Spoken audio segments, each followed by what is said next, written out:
Baik pemirsa, kita sampai di segmen terakhir MNC News Prime malam hari ini dan masih bersama saya para narasumber juga untuk membahas terkait dengan bagaimana untuk mencegah permasalahan stunting di Indonesia. Dirjen IKP Kominfo Usman Kansong dan Kepala BKKBN Hasto Wardoyo.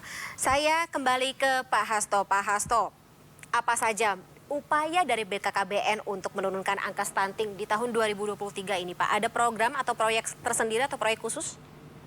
Iya, jadi upaya untuk menurunkan percepatan stunting ini adalah dikeroyok ya, konvergen dari semua kementerian dan lembaga yang dipimpin oleh Pak Wapres sebagai pengarah dan saya selaku Kepala BKKBN sebagai Ketua Pelaksana, didukung oleh semua kementerian lembaga termasuk Kominfo dalam hal ini. Nah, program khusus yang dilakukan sekarang ini adalah diantaranya memastikan bahwa mereka itu mendapatkan pendampingan, keluarga itu mendapatkan pendampingan mulai dari pada saat sebelum nikah, mau nikah, kemudian saat hamil, kemudian saat melahirkan, kemudian sampai 1000 hari pertama kehidupan.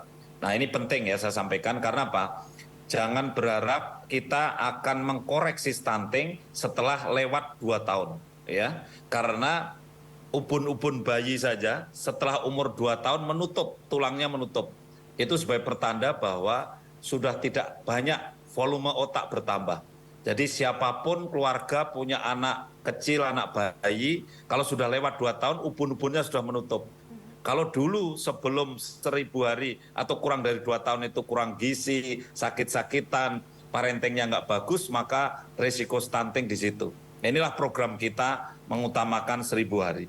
Tetapi juga saya kira kerja sama dengan Kominfo menjadi program yang sangat menarik karena kita harus melakukan satu revolusi mindset ya. Yang ada 3 hal yang akan kita ubah secara mindset ini. Yang pertama adalah pola makan yang tadi sudah disampaikan Pak Dirjen ya.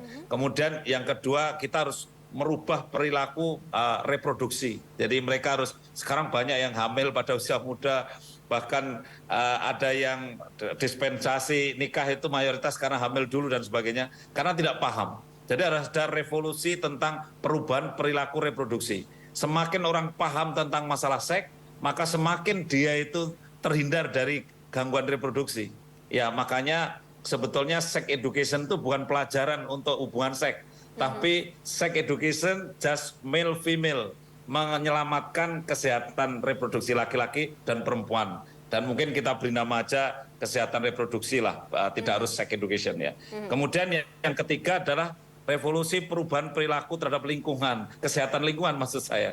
Jadi betapa masih banyak mereka yang sebetulnya sudah dibuatkan jamban di rumah, tetapi BAB-nya masih di sungai itu ya ada. Gitu.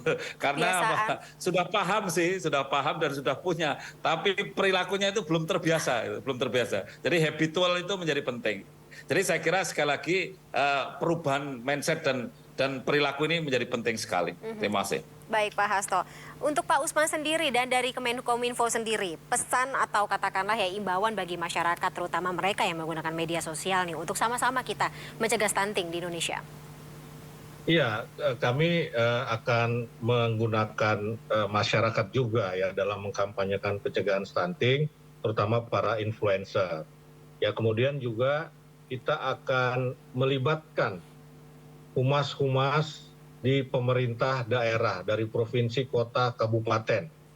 Nah nanti kami akan menggelar satu forum Bakohumas bersama BKKBN yang isinya adalah pesan-pesan pencegahan stunting, bagaimana humas-humas di daerah, apalagi tadi dikatakan bahwa banyak kasus stunting itu di daerah-daerah, ini ikut serta dalam mensosialisasikan, mengkomunikasikan kepada masyarakat setempat tentang pencegahan stunting.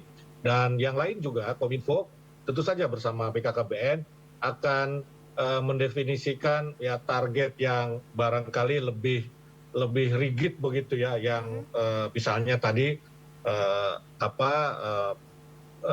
pasangan ya, calon pasangan pengantin misalnya, ini menjadi penting ya karena kalau targetnya tepat sasaran maka ini program akan berhasil. Selain kita juga tadi sudah identifikasi penyebabnya, Kalau kita tahu kita identifikasi penyebabnya, maka kita akan bisa mencarikan jalan keluar ataupun solusinya. Misalnya terkait dengan kebudayaan, ya tadi perubahan mindset seperti dikatakan Pak Hasto, tidak mudah tetapi bukan tidak bisa.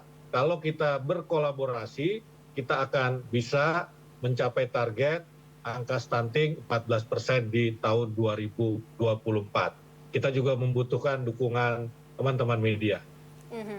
Untuk di Asia Tenggara sendiri saat ini mungkin singkat saja Pak Hasto, kita di peringkat keberapa?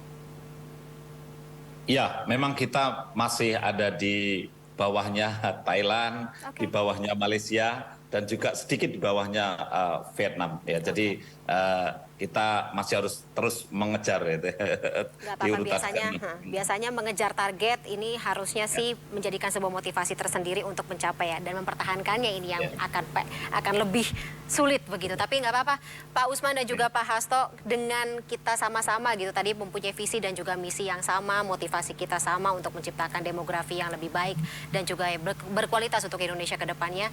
Kita harap agar target ini bisa tercapai. Terima kasih sebelumnya atas insight-nya, terima kasih juga atas informasinya Pak Hasto Wardoyo selaku Kepala BKKBN dan juga Pak Usman Kansong selaku Dirjen IKP Kominfo. Kami sebagai awak media juga sama-sama ikut mengawal agar program pemerintah untuk mencegah stunting di Indonesia ini, menyudahi stunting di Indonesia ini bisa tercapai sesuai dengan target. Terima kasih sekali lagi Bapak-Bapak atas waktunya, karena durasi kita sudah habis. Kita sudahi dulu dialog kita pada malam hari ini. Salam sehat selalu Pak Usman dan juga Pak Hasto. Kita ketemu lagi di lain kesempatan. Terima kasih Bu Fani. Terima kasih. Sampai jumpa. Selamat malam.